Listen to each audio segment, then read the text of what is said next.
E se deixar de forma permanente, né, disponível, ninguém vem para a aula, né? Fica só esperando a gravação e depois nem assiste a gravação, nem a aula, nem a gravação. Então, fazer a gravação vai ficar disponível pelo menos os 2 dias para o pessoal. Tá? Então, vamos começar aí. Sou o professor Juan Santos, trabalho aí com concursos públicos, né? Concursos públicos. Já há bastante tempo. A gente vai começar uma preparação aí visando os concursos que estão previstos para esse ano de 2025.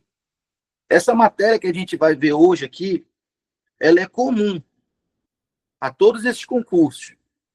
Na verdade, até mesmo para entender melhor como funciona os concursos públicos e como funciona a seleção de servidores, é necessária essa aula de hoje. Então, essa aula é comum a todos os concursos, né? Não importa se é concurso estadual, se é concurso municipal, concurso federal, não importa, essa aula é comum.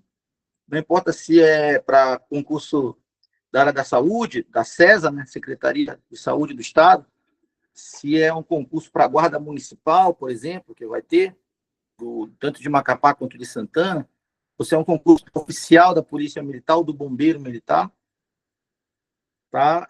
Essa aula aqui se encaixa. Hoje a gente vai falar de 2 formas de prover um cargo público. A gente vai falar sobre as formas de provimento de cargo público. Essas informações aqui, que a gente vai falar sobre provimentos de cargo público, elas estão tanto na Constituição Federal, isso aqui está no artigo 37 da Constituição, tá? Como está também no Estatuto dos Servidores, seja o Estatuto dos Servidores Municipais, que vai cair no concurso da Guarda, seja o Estatuto dos Servidores Estaduais, que vai cair, né, no concurso da Secretaria de Saúde, por exemplo, seja no Estatuto dos Servidores Federais, quem vai fazer, por exemplo, o PF administrativo, está previsto um concurso aí da área administrativa da PF.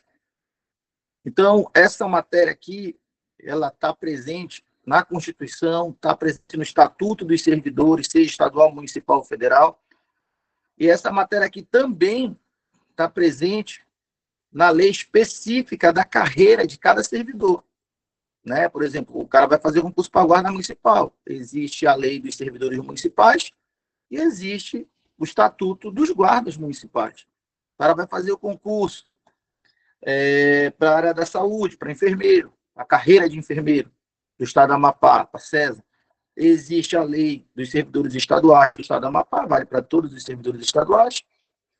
E existe, né, o estatuto específico da carreira, né, dos professores, o estatuto específico da carreira dos enfermeiros.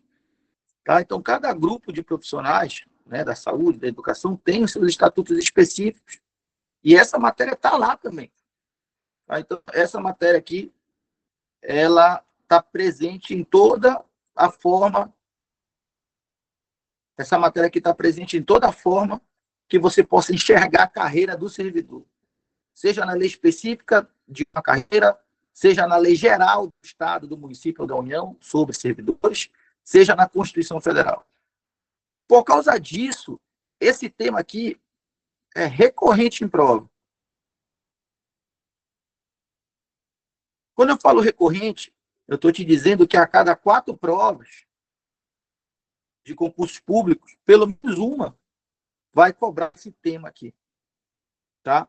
Então, você não pode ir para uma prova de concurso sem saber, igual como você sabe aí, né, a história da sua vida, você não pode ir para uma prova de concurso sem saber a diferença entre cargo efetivo e cargo em comissão. É o básico para o concurso e é o básico também para a tua vida enquanto servidor. Quando tu chegar lá como servidor em qualquer carreira, você vai se deparar com servidores efetivos e servidores que ocupam cargos em comissão. Servidores efetivos e servidores de cargos em comissão. E aí você vai estar aplicando essa matéria aqui tão recorrente. Tá? Então, para essa nossa aula de hoje, a gente vai falar desse tema aqui, que é repetidão em prova, e que ele é a base para a gente seguir estudando a carreira dos servidores. Esse tema aqui é tão básico que ele está presente em todos os estatutos, estadual, municipal, federal. Não importa se você vai fazer qualquer um desses concursos que eu citei, a matéria é a mesma, até porque o regramento dela é direto na Constituição, e as leis que estão abaixo da Constituição, né, todas, não podem tratar de maneira diferente do que a Constituição tratou. Então, esse é o nosso tema para hoje. Diferença entre cargo efetivo e cargo em comissão. Tranquilão? Agradecer a presença aí de todo mundo. Já estamos aí com mais de 30 participantes.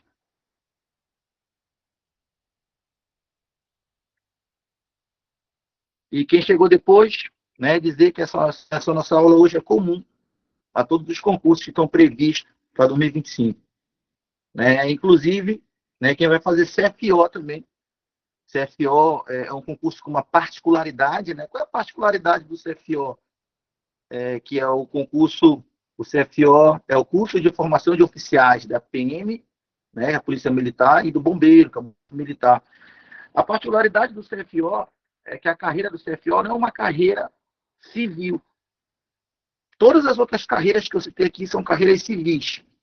Né? Professor, né? Enfermeiro, médico, guarda municipal, técnico da área administrativa lá, servidores da área administrativa da PF. Todas as carreiras que eu citei aqui, todas são da área civil. Mas os militares não são civis, né? Eles têm um regramento próprio de militares. Tá? Então, quem vai fazer CFO, por exemplo, tem essa particularidade de ser uma carreira militar. Então, as regras são diferenciadas. Mesmo assim, esse tema que a gente vai trabalhar aqui, carga efetiva e carga em comissão, ele cai lá no CFO, na matéria de direito administrativo e na matéria de direito constitucional. Bem recorrente lá, né, nas provas das carreiras policiais. Então, olha só. Diferença entre cargo efetivo e cargo em comissão. Tá? Cargo público é a condição para se tornar um servidor público estatutário. É ocupar um cargo público. Tá? Então, esse servidor aqui que a gente está estudando, esse que ocupa o cargo público, ele se chama servidor estatutário. Estatutário. Aí você vai dizer assim, pô, professor, mas existe outro servidor que não seja esse tal de estatutário? Existe. Existem outros dois tipos de servidores que podem cair na tua prova. Né? Inclusive, nessa última prova que teve agora, qual foi essa última prova que teve agora da Câmara Municipal? Perguntou quais são os três tipos de servidor. Matéria super básica, como eu disse, né? O que faz tu passar em prova é tu acertar as questões repetidas.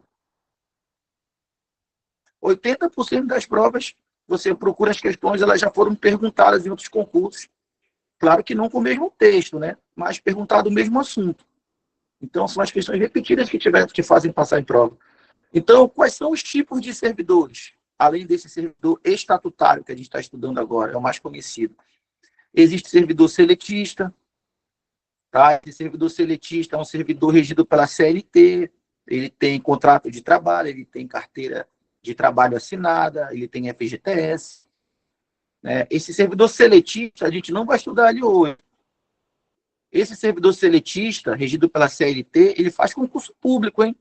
Só que ele trabalha nas empresas públicas e nas sociedades de economia mista. Então, se tu vai lá na Eletronorte, tá?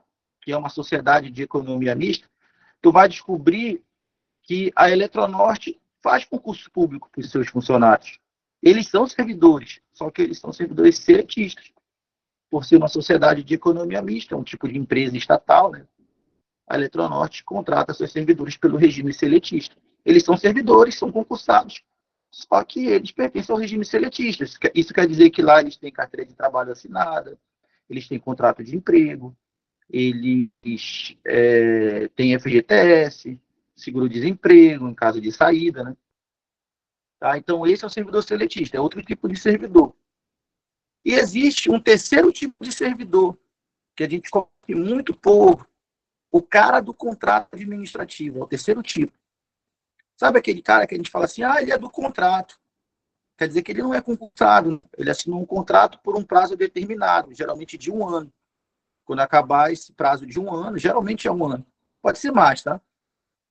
Quando acaba esse prazo do contrato, ele sai do serviço público, porque ele era servidor em virtude de ter assinado um contrato. Não existe concurso público para servidor do contrato administrativo. Tá? No máximo, dá de fazer uma seleção pública através de análise de currículo, por exemplo. Mas não pode ter concurso. Geralmente a prefeitura faz isso, o Estado faz isso, né? Faz ali uma chamada pública de processo seletivo simplificado e as pessoas levam seu currículo, né, de professor, por exemplo, e esses currículos são analisados de acordo com o edital e os melhores colocados ali de acordo com o edital e de acordo com o currículo de cada um são contratados pelo contrato administrativo. Esse servidor do contrato administrativo é chamado de servidor temporário. Não podia ter outro nome, né? Porque o contrato administrativo sempre tem um prazo. Então, esse servidor do contrato administrativo, ele é chamado de servidor temporário. Tá? Então, são 3 tipos de servidores. A gente vai estudar todos aqui, porque essa matéria é comum a todos os concursos. Como eu falei, é o básico para ser servidor, é conhecer os tipos de servidor. Tá? Então, existe o servidor estatutário, que é esse que a gente está estudando agora. Esse servidor estatutário, ele ocupa cargo efetivo ou cargo em comissão. São 2 maneiras de ser estatutário. Existe o servidor seletista, que é o regido pela CLT. Esse cara trabalha nas sociedades de economia mista nas empresas públicas. Exemplo de empresa pública, Correios. Correios é uma empresa pública. O carteiro é concursado e é um empregado público seletista. Servidor seletista, né? Caixa Econômica Federal é uma empresa pública. Banco do Brasil é uma sociedade de economia mista. Então, o Banco do Brasil, a Caixa, fazem concurso. São servidores públicos, mas eles são regidos pela CLT. Né? Por isso que trabalha pra caramba em banco. Tá? Porque é mais rígido, né, esse regime de contratação seletista. É mais rígido, né? Tem mais cobrança, porque tem que trazer lucro para a empresa. Né? Então, eles acabam trabalhando um pouquinho mais do que esse estatutário aqui. Tá? Então, outro tipo de servidor é o contratado, é o do contrato administrativo, ele é chamado de servidor temporário. Hoje a gente vai falar desse servidor estatutário aqui. Qual é o diferencial desse servidor estatutário? É que esse servidor estatutário, ele não assina contrato administrativo, nada a ver. Se ele assinasse, ele era temporário. Esse servidor estatutário, ele não é regido pela CLT, porque se fosse regido pela CLT, ele era seletista. Esse servidor estatutário, ele não assina a carteira de trabalho. A carteira de trabalho do servidor estatutário está em branco, porque ele não é seletista, você não pode assinar a carteira de trabalho do seletista. Então, esse servidor estatutário, ele tem como diferencial o fato de que ele ocupa um cargo público, seja cargo efetivo, seja cargo em comissão. Qualquer um dos dois que você venha ocupar, você estará sendo um servidor estatutário. Você não vai assinar carteira de trabalho, não vai assinar contrato administrativo. Então, como é que esse servidor estatutário se torna servidor público se ele não assina carteira de trabalho, se ele não assina contrato administrativo? Como é que eu provo que eu sou um servidor estatutário? Né? Porque sempre tem uma tia, um tio que duvida, né? Tu é servidor estatutário? Prova. Mostra a tua carteira de trabalho assinada. Porra, tá em branco. Mostra teu contrato assinado. Porra, não tem contrato. Pô, então vai mentir para outro. Como é que o servidor estatutário prova que é servidor? Ele tem o termo estatutário, ele tem o termo de posse. Então, o servidor estatutário, ele se efetiva como servidor o dia que ele assina o termo de posse.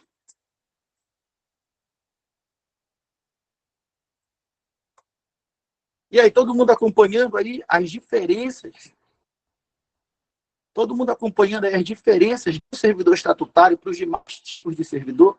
Servidor estatutário assina termo de posse.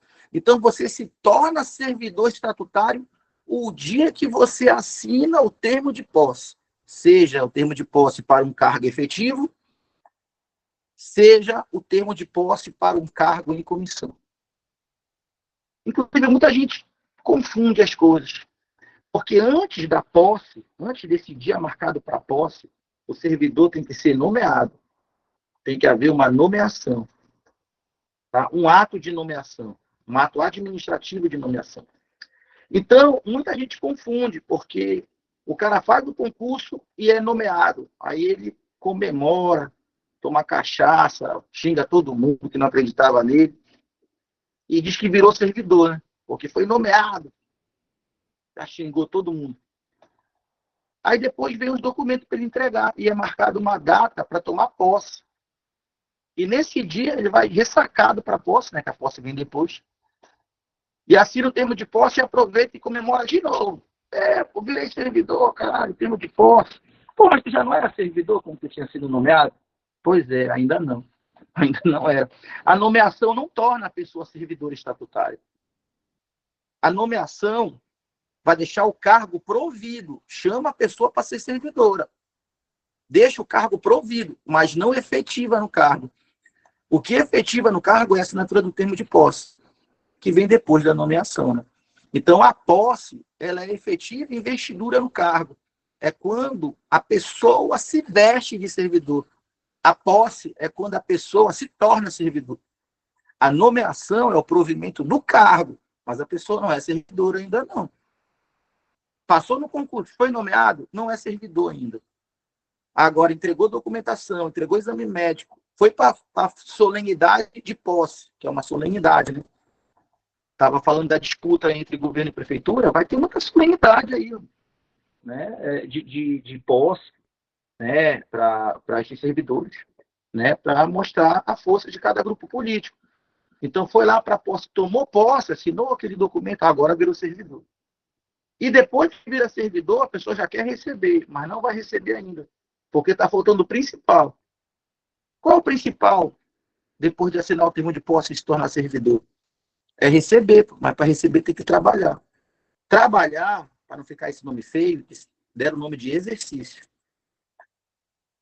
Entrar em exercício. Depois vem o principal que eu consegui nada, né? E hoje em dia ninguém é mais besta, né?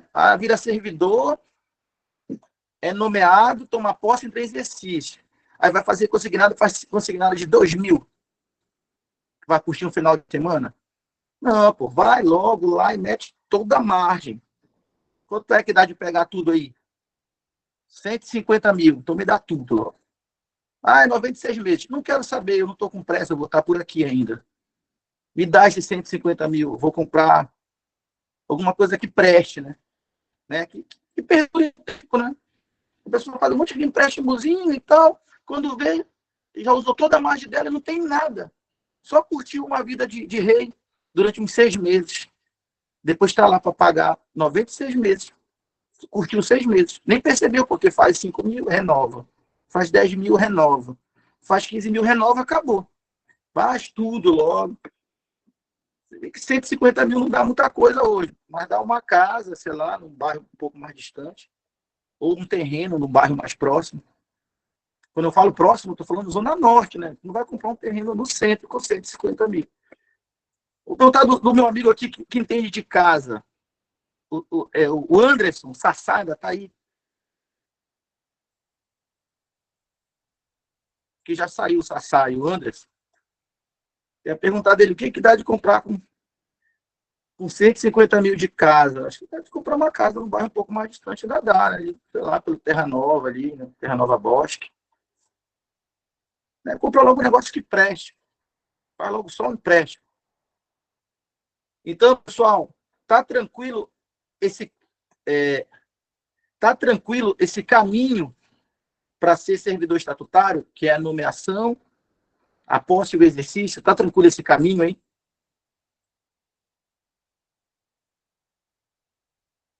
Pois é. Aí, como eu falei para vocês, o caminho é o mesmo. Seja o cargo efetivo, seja o cargo em comissão. O caminho é o mesmo. Vai ser nomeado, essa nomeação é pelo chefe do poder. Se for na prefeitura, quem nomeia é o prefeito. Se for no governo, quem nomeia é o governador. Se for no poder legislativo, quem nomeia é o presidente da Câmara ou o presidente da Assembleia Legislativa. Se for no poder judiciário, quem nomeia é o presidente do tribunal. Então, é o chefe do poder que nomeia, tá? Aí depois toma posse, e aí se torna servidor com a posse. Não pode esquecer nunca, essa questão é muito batida, não pode errar. E quando eu falo batida, não é para ficar com vergonha se errar. Eu falo batida para dizer assim, olha, é aqui que está a tua aprovação. Porque o que faz a gente passar são as questões repetidas. Daqui a pouco eu vou explicar para vocês por que são as questões repetidas que fazem a gente passar. Então, olha só, depois tem uma posse, que é quando se torna servidor, é com a posse. A posse é a efetiva investidura no cargo. A efetiva investidura no cargo se dá com a posse. O candidato, a pessoa, se torna servidora quando toma posse. Não é quando é nomeada, é quando toma posse. É quando vira servidor. E por último... Oi? E por último, entra em exercício. O exercício é quando começa a trabalhar, é quando começa a exercer as atribuições do cargo. Né? E também quando começa a contar os dias para receber. É quando entra em exercício. É quando começa a exercer as atribuições, quando começa a trabalhar e também começa a contar os dias para receber. Começa a contar o estágio probatório, se for cargo efetivo, tem estágio probatório para se tornar estável. Tranquilo? Então, esse caminho é o mesmo. Nomeação, posse e exercício. Seja para o cargo efetivo, seja para o cargo em comissão. O caminho é o mesmo. Qual a diferença agora? A diferença é o que vai perguntar na tua prova. Ser servidor estatutário ocupando um cargo efetivo. Ser servidor estatutário ocupando um cargo em comissão. Qual é a diferença? A diferença está na condição para ingressar em cada um desses. Para ser nomeado no cargo efetivo, somente, obrigatoriamente, unicamente, mediante aprovação em concurso público. Só vai ser nomeado para um cargo de provimento efetivo, obrigatoriamente, exclusivamente, somente, se passar no concurso público. É a condição obrigatória. Esse é o cargo efetivo. Enquanto que o cargo em comissão, lembrando que o cargo em comissão também torna a pessoa servidora estatutária. O cargo em comissão também tem nomeação, posse e exercício. O cargo em comissão não depende de concurso. Né? E antes que todo mundo vá embora, dizer, pô, professor, então eu quero isso aí. Me diz logo onde é que eu já vou sair da live e vou atrás desse que não depende de concurso, mano. E o momento também é bom para esse. O momento também é bom para o cargo em comissão. Porque o cargo em comissão é um cargo que, para te ser nomeado nele, pelo prefeito, pelo governador, pelo presidente da Assembleia Legislativa, você precisa ter a confiança. Oh, mas eu confio em mim, eu confio no meu potencial. Não, não é a confiança em você. É a confiança da autoridade competente em você. Você tem que ser detentor da confiança da autoridade administrativa. Então, o prefeito, o governador, o presidente da Assembleia Legislativa, ele tem, por lei, tanto faz se a lei é estadual, no caso de cargos estaduais, tanto faz se a lei é municipal, no caso de cargos municipais, e pela Constituição também, porque isso está no artigo 37 da Constituição, essas autoridades, prefeito, governador, presidente da Assembleia, presidente do tribunal, ele tem, por lei, a liberdade para escolher pessoas da sua confiança para ocupar cargos públicos. Esses cargos são chamados de cargos em comissão. É por isso que esse cargo em comissão, que não depende de concurso, né, depende da confiança da autoridade competente, é chamado de cargo de livre nomeação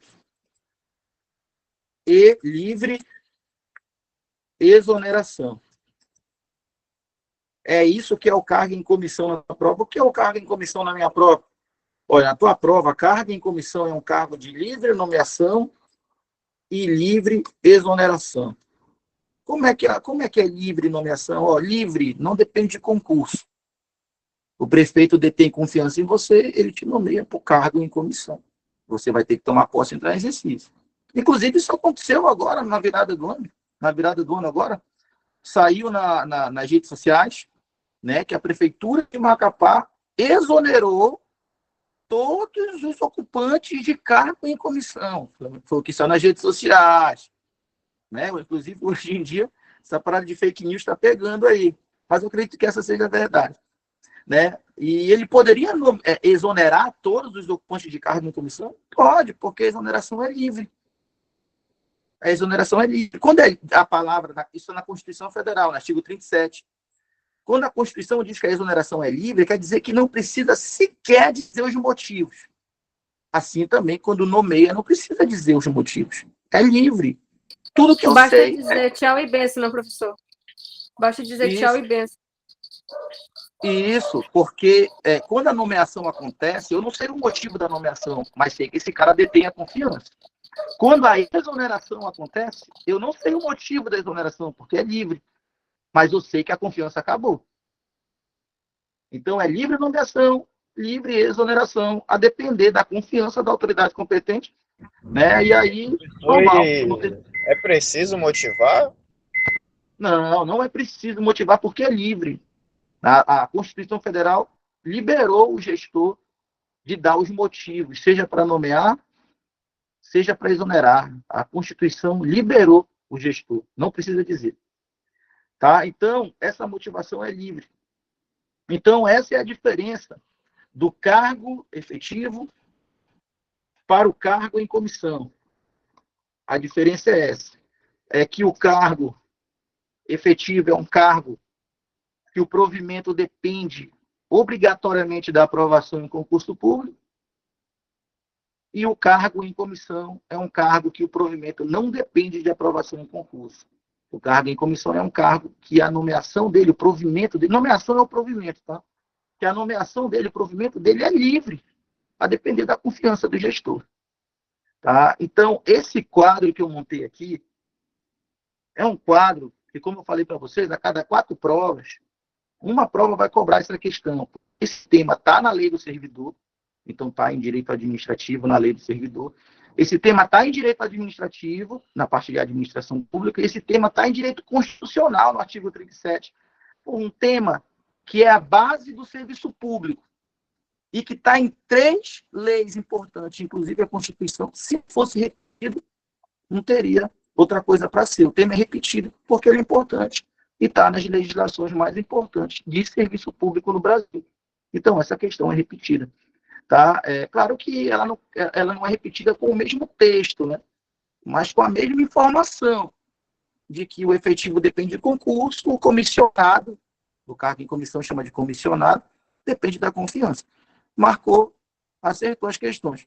Tá? E é importante saber isso, né, que eu estou falando desde o início da aula, que que o que faz você ser aprovado no concurso não é acertar a questão inédita, nova, que nunca caiu, e que é difícil, todo mundo errou. Não é essa questão que vai fazer você ser aprovado. Porque essa questão que é muito difícil, que é nova, que é inédita, que nunca caiu e todo mundo errou, essa questão, o que for primeiro colocado vai acertar ela. Pô, perfeito, a nota dele foi altíssima, ele acertou. Mas essa questão sozinha, tá, é suficiente para tirar todo mundo do páreo da competição. Por quê? Porque todo mundo vai errar ela, já que ela é nova. Agora, uma questão dessa aqui que eu estou passando para você, que é super repetida, ou seja, quem estuda para concurso há algum tempo já resolveu ela várias vezes, já assistiu a aula dela várias vezes, aí a pessoa vai fazer a prova e erra ela. Agora, esse cara pode ter comprometido a vaga dele. Por quê? Porque todo mundo acertou, mano.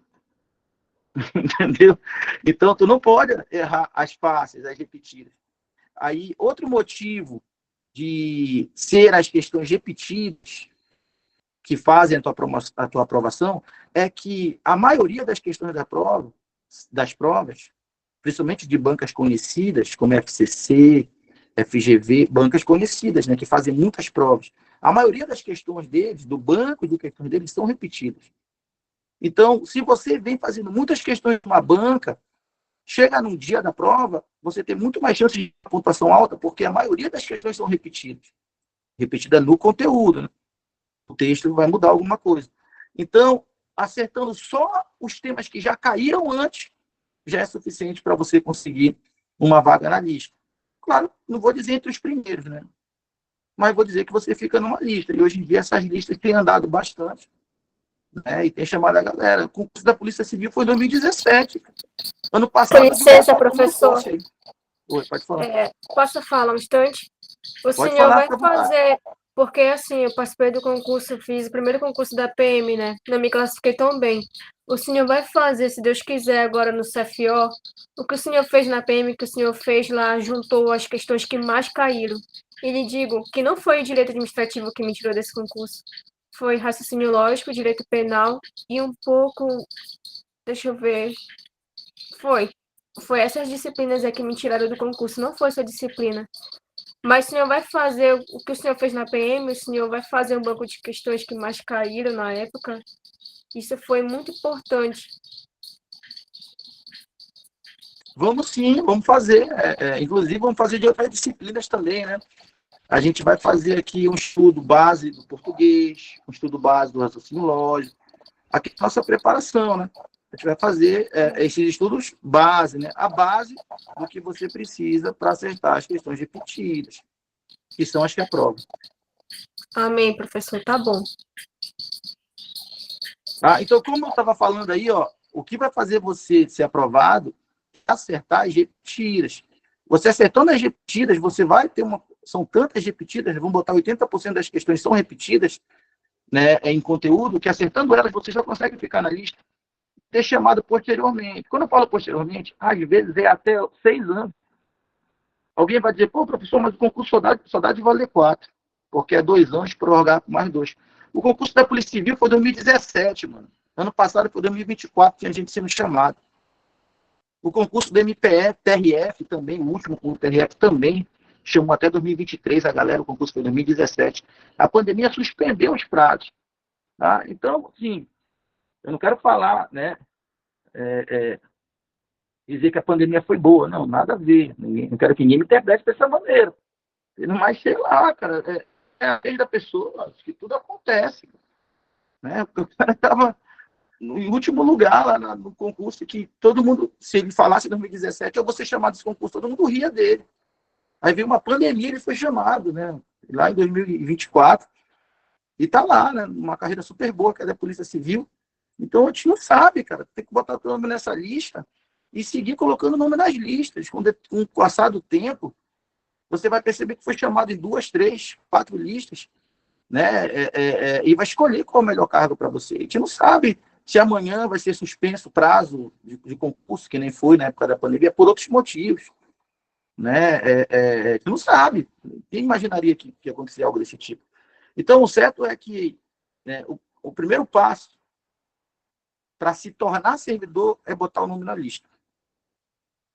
A gente confunde, né? E fica pensando muito na aprovação. Meu sonho é ser aprovado, meu sonho é ser aprovado. Pô, tu tá sonhando errado, mano. Né? Teu sonho é ser servidor. Para isso, primeiro tu bota o nome na lista. Aí tu vai estar concorrendo a ser servidor, porque tá concorrendo a ser chamado um dia. Agora o pessoal parece que só vale se for aprovado em das vagas. Não, só vale se for o primeiro. E tem que dar na TV. Para todo mundo saber. Não, pô, deixa teu nome lá na lista, o último nome. Quem tá sabendo? Com 4 anos estão te chamando aí. Mano.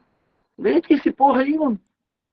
Que deu essa farda pra ele aí? Ainda vamos dar-lhe uma taca nele. Não, pô, ele é polícia agora, o cara. Mas quando já? Vai lá, fala pra ele então. Vai lá, diz pra ele. Que ele foi chamado na última chamada. Diz pra ele lá, diz. Ei, foi chamado na última chamada.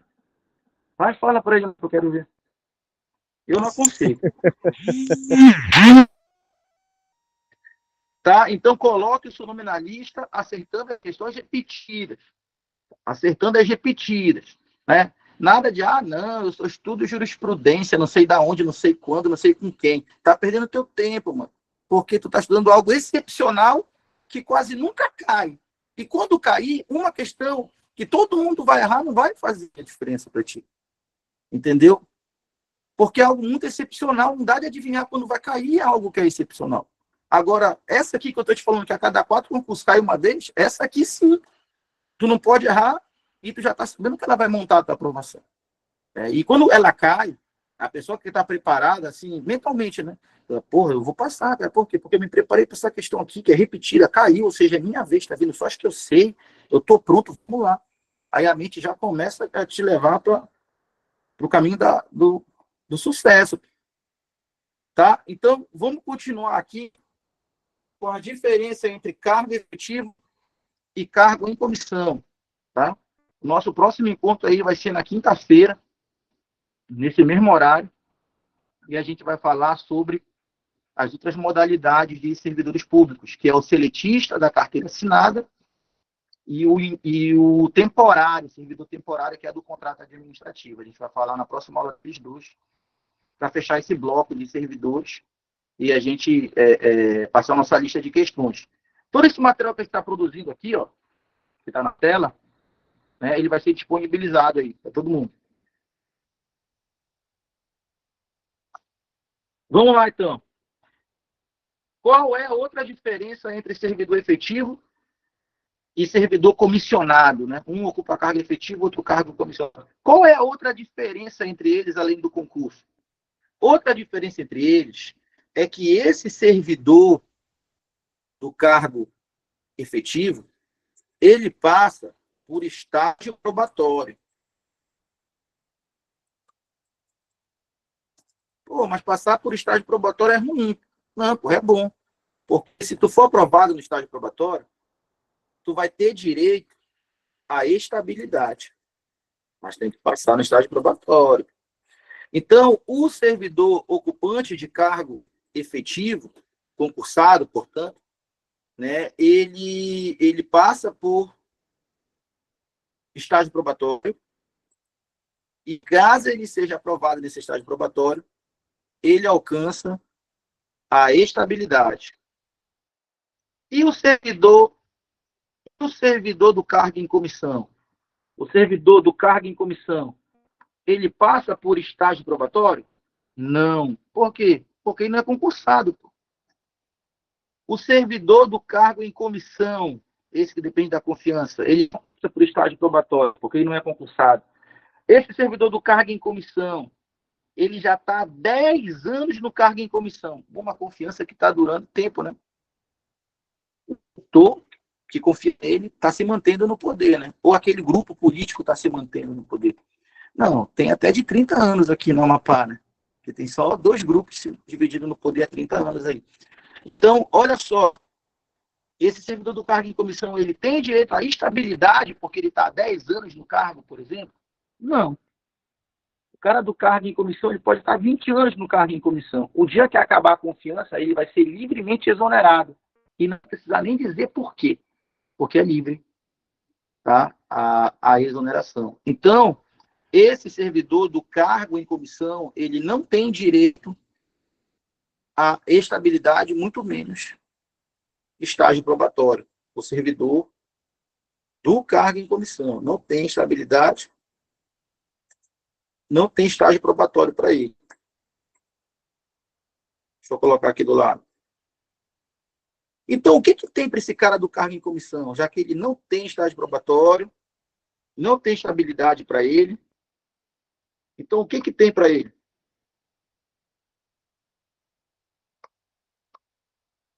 O que tem de bom para o servidor que ocupa cargo em comissão, já que ele não tem estágio probatório, não tem estabilidade?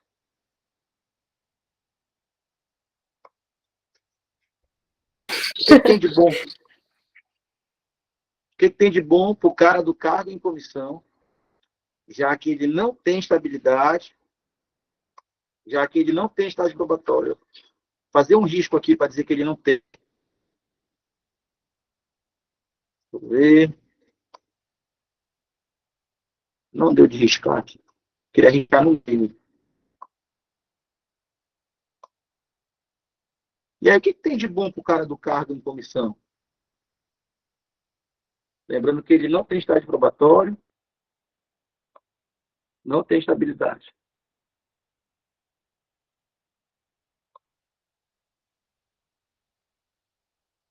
Tá aqui, é aqui que risca no meio.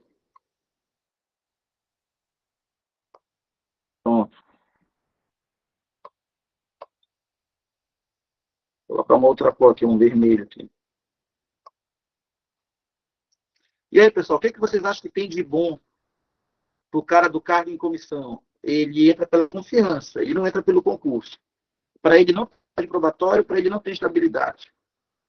Mas deve ter alguma coisa de bom para ele. Esse cara do cargo em comissão é coisa do Brasil, hein? Esse cargo em comissão, ele é sempre um cargo que o cara já sabe aí, né? Tá chegando a tua vez, irmão. As aulas estão ficando repetidas, é assim mesmo. Ele tem atribuições de chefia, Direção e assessoramento. E assessoramento. Mas, professor, o que é esse negócio de chefia, direção e assessoramento? Ele é chefe, mano. Mas chefe de quem? Adivinha de quem ele é chefe? Do concursado.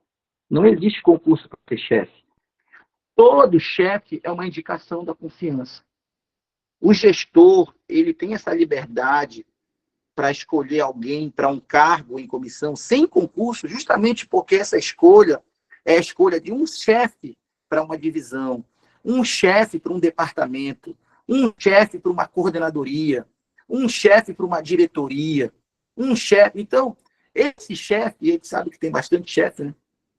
Tem que ter, né? Não é uma questão de cabide de emprego e tal, é porque tem que ter alguém para coordenar os trabalhos. E essa coordenação do trabalho tem que ser o espelho da confiança do gestor. Senão o gestor não consegue fazer a gestão dele. O governador, o prefeito, o presidente, não vai conseguir colocar em prática, né, o reitor, se for na universidade, o diretor, né, da estatal, né, o chefe maior, né, o comandante geral, né, se for na polícia, no bombeiro, o reitor se for na universidade, o prefeito se for no município, o governador se for no estado, ele não vai conseguir botar em prática a gestão dele se ele não tiver uma liberdade para indicar pessoas para os postos de chefia, para os postos de direção e para os postos de assessoramento. Então, essa liberdade a Constituição deu para que o gestor possa fazer a sua gestão, tendo a liberdade de escolher os chefes. E esses chefes são ocupantes de cargo em comissão. Então, esse ocupante do cargo em comissão, ele sempre exerce atribuições de chefia, direção e assessoramento. Não vai ter um ocupante de cargo em comissão que não seja chefe de alguma coisa. Não vai ter um ocupante de cargo em comissão que não seja diretor de algum lugar. Não vai ter um ocupante de cargo em comissão que não seja assessor de algum gabinete. E é claro que ele vai estar lá pela confiança desse gestor. Esse cargo em comissão, ele é sempre de direção, chefia e assessoramento. É por isso que não tem concurso para ele. Porque para ser chefe de algum lugar, tu tem que ser da confiança do gestor. Por isso que o gestor tem essa liberdade. Então, a Constituição Federal, quando criou o cargo em comissão, não criou para ser um cabide de emprego, para garantir voto e tal. Criou para que o gestor pudesse escolher os seus chefes da sua gestão. Mas a gente sabe, né? Eu estou te falando para que foi criado na Constituição, não estou te dizendo como é usado. Para que foi criado? Foi criado para o gestor fazer a sua gestão, escolhendo pessoas da sua confiança para postos de chefia, direção e assessoramento. Se em determinado lugar os cargos em comissão são usados, né, como moeda de troca, né, por apoio político e tudo mais, aí já não é comigo. Isso já não cai na prova. Tá? Então, essa é a diferença do cargo em comissão. O cargo em comissão é um cargo que não tem concurso, ou seja, depende da confiança. É um cargo que não tem estágio probatório, logo não tem estabilidade. E é um cargo sempre com atribuições de chefia, direção e assessoramento. É um cargo de livre nomeação, livre exoneração. E aí, está tranquilo o cargo em comissão? Alguém tem alguma pergunta sobre a diferença do cargo efetivo e do cargo em comissão? Professor, a questão do nepotismo vai entrar onde? Vai entrar no cargo efetivo, é isso? Quem é que vai entrar? Não pode nomear ou vai entrar no cargo em comissão que não pode nomear parentes até terceiro grau, salvo engano? Ah, tá. Isso daí a gente está falando de nepotismo, né? Esse nepotismo impede a nomeação pelos gestores de parentes, né? Até o terceiro grau. Cônjuge e Tá. companheiro também, para cargos em comissão. Isso só não vale para cargos de natureza política. Cargo de natureza política são secretarias, ministérios. Então, se o governador, presidente, né, ou prefeito quiser nomear aí um parente, cônjuge, para ser secretário é uma indicação política, né, gestor de uma pasta, aí pode. Tá, Mas se for professor, para ser porque diretor, assessor, não pode. eu vi uma questão também a respeito de nepotismo cruzado, professor. O nepotismo cruzado são as designações recíprocas, né? É quando se encontra dois gestores, se encontra o prefeito de Macapá e o prefeito de Santana, num exemplo hipotético. Isso, tá Então, bom, o professor. prefeito não pode nomear, o prefeito de Macapá não pode nomear o parente dele para cargo de diretor, né, de assessor. Não pode, parente é terceiro grau. E o prefeito de Santana, a mesma coisa. Aí eles vão almoçar junto e descobrem uma solução, né? É só cada um nomear o parente do outro no outro município. Isso é nepotismo cruzado. Ele também é vedado por lei. Ok.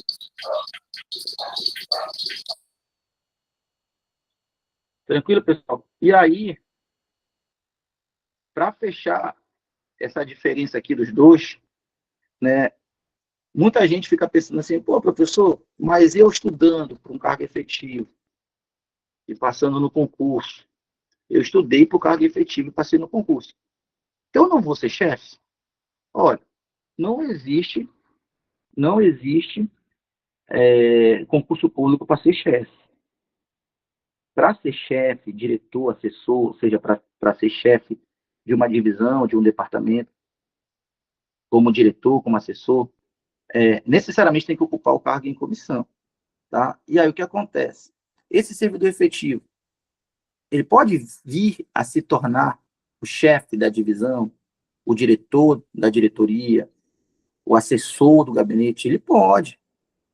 E aí ele vai acumular as remunerações. Então, esse ocupante do cargo efetivo, ele passa no concurso, aí ele vai lá e conquista a confiança do gestor, e o gestor nomeia o servidor do cargo efetivo para um cargo em comissão. Esse servidor efetivo, ele vai passar a ser chefe de uma divisão, diretor de um departamento, porque ele tem a confiança. Ele vai continuar recebendo a remuneração do cargo efetivo e vai somar com essa remuneração do cargo efetivo uma gratificação pelo exercício do cargo em comissão. Essa gratificação é um valor de 60% do valor total do cargo. Então, se o cargo em comissão paga 10 mil, o servidor efetivo vai receber como gratificação 6 mil, que é 60%. E ainda vai receber a remuneração do cargo efetivo normalmente. Então, o servidor efetivo, ele também pode conquistar essa confiança da autoridade competente e se tornar chefe, ocupando um cargo em comissão. Aí ele vai ser servidor efetivo, ocupante de cargo em comissão, logo ele vai ser um servidor efetivo que vai ser chefe, diretor ou assessor. E o dia que acabar a confiança, ele vai ser exonerado do cargo em comissão. Ele vai deixar de ser chefe, vai deixar de receber a gratificação e vai voltar a exercer as atribuições de servidor efetivo sem ser chefe. Geralmente, quando isso acontece, né, some os arquivos do computador, os modelos que ele criou, os pareceres, tudo some. E alguém vem perguntar assim, pô, como é que faz isso aqui? Ah, mas não sei. Pergunta aí de quem está no comando. Geralmente, quando isso acontece, não é o ideal.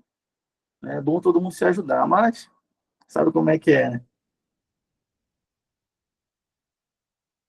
Então, pessoal, olha, a gente vai deixar esse material aqui disponível aí, né, nos grupos. E quem está na minha lista de transmissão, né, vai pegar pela lista de transmissão no WhatsApp. E o nosso próximo encontro é na quinta-feira. Tá? Vou encerrar a gravação aqui. E nossos encontros serão aí às 10 horas.